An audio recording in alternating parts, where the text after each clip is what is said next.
Hora de falar sobre o São Paulo para acabar com uma nova polêmica. Muito torcedor tricolor se perguntando se é real a possibilidade de o São Paulo não ter o Morumbi para jogar uma eventual partida de semifinal de Libertadores da América. Antes de pensar na semifinal, o São Paulo precisa eliminar a LDU, mas criou-se uma baita preocupação com a possibilidade de o tricolor, numa semifinal, não poder fazer seu jogo em casa de volta por conta de um show do Imagine Dragons. Essa banda vai se apresentar por 2 dias no Morumbi, nos dias 31 de outubro, uma sexta-feira, e no dia 1º de novembro, um sábado. Acontece que se o São Paulo eliminar a LDU e tiver como adversário nas semifinais o River Plate, o São Paulo faz o jogo da volta em casa. E essa partida poderia acontecer no dia 28, terça-feira, no dia 29, quarta-feira, ou no dia 30, quinta-feira, um dia antes do primeiro show do Imagine Dragons.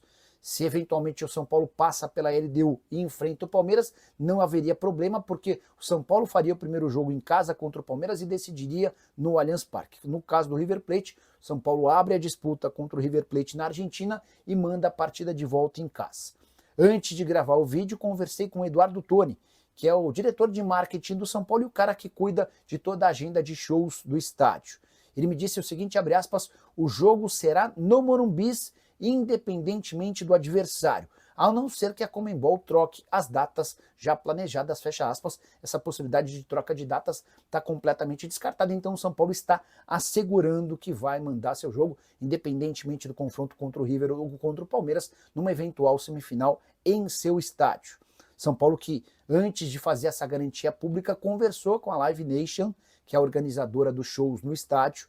A Live Nation se comprometeu a combinar com o pessoal do Imagine Dragons, em caso de jogo do São Paulo contra o River Plate na quinta-feira, que o palco seria montado de forma mais acelerada e haveria a possibilidade de inutilização de uma parte de trás dos gols do Morumbi para a torcida, mas ainda assim o São Paulo poderia jogar em casa com uma capacidade para mais ou menos 45 mil torcedores.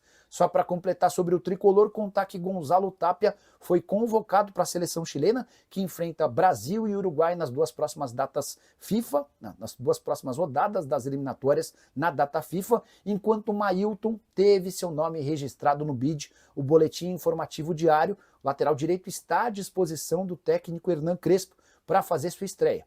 Foi muito bem nos testes físicos, elogiado pelo pessoal de São Paulo, contrato de 2 temporadas, o tricolor o contratou do Metalist em troca de um perdão de uma dívida que o clube ucraniano tinha com o São Paulo por conta da compra de Paulinho Boia, 800 mil euros era o valor da dívida.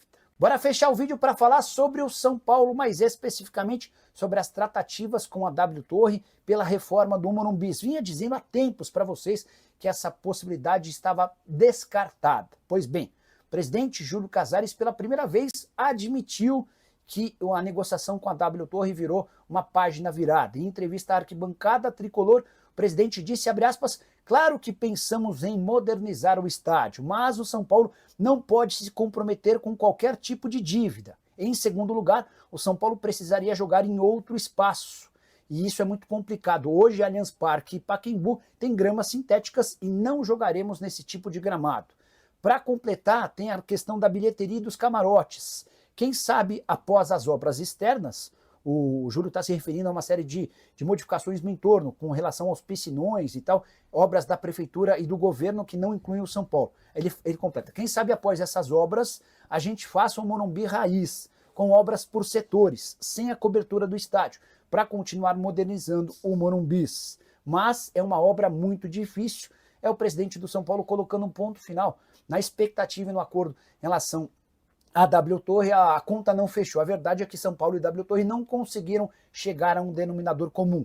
A W Torre precisaria buscar no mercado cerca de R$1,5 bilhão para fazer toda a reforma, que rebaixaria o gramado, criaria um anel inferior, cobriria o estádio. Só que para garantir esse R$1,5 bilhão, a W Torre exigia uma série de compensações, como por exemplo a mudança do gramado para sintético, o São Paulo não quer, como por exemplo a entrega das chaves do estádio para a empresa, e a W Torre realizaria uma série de shows com o São Paulo correndo o risco de perder jogos importantes dentro de casa. Diante da falta de acordo e da enorme importância do Morumbi hoje, o Tricolor faturou no ano passado mais de R$120 milhões com coisas relacionadas ao estádio. O Tricolor agradeceu a W Torre e colocou um ponto final nessa história Se rolar obra, vai rolar obra de uma maneira muito menor, mais específica, primeiro atrás de um dos gols, depois atrás de outro gol, depois na parte das numeradas, enfim, para que o estádio do São Paulo continue sendo modernizado. E você, o que pensa sobre esse tema? Já usa o espaço para comentário, não esquece de deixar like, de se inscrever no canal.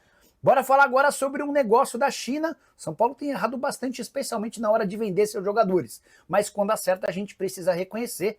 Caso de Marcos Antônio.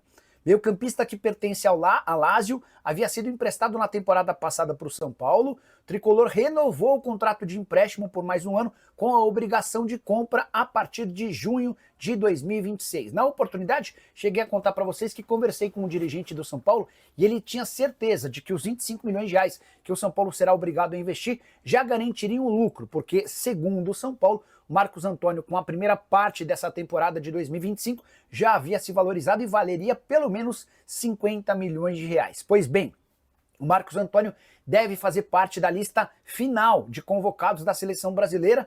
A ideia do Carlo Ancelotti é chamar bastante jogador do Brasil para fazer uma série de experiências nas partidas contra Chile e Bolívia. Nas duas últimas rodadas das eliminatórias, o Brasil já está classificado e Marcos Antônio tem tudo para ser chamado. E há uma convicção dentro do tricolor que, com essa confirmação da convocação, esses 50 milhões de reais estipulados como um valor do Marcos Antônio certamente serão bastante superiores. É importante lembrar que o São Paulo tem a garantia de que vai comprar o Marcos Antônio, não há como a Lazio recorrer dessa situação. Atleta que tem 25 anos de idade, na temporada atual soma 29 jogos e 4 assistências, titular absoluto e peça ainda mais importante desde a troca no comando, a saída de Zubeldia e a chegada de Hernan Crespo. Só para completar, vale a lembrança de que o Marcos Antônio foi formado na base do Atlético Paranaense, viveu seus melhores momentos com a camisa do Shakhtar, também esteve na Lazio e antes de chegar ao São Paulo estava emprestado ao PAOK da Grécia. Fala pessoal, estamos aí com atualizações importantes do São Paulo. Se inscreva e ative o sininho para receber mais atualizações do Tricolor. Deixe seu like que é muito importante para o crescimento do canal. Utilize o espaço aqui embaixo para registrar sua opinião. Ficamos por aqui com mais esse giro de notícias. Um abraço e até o próximo vídeo.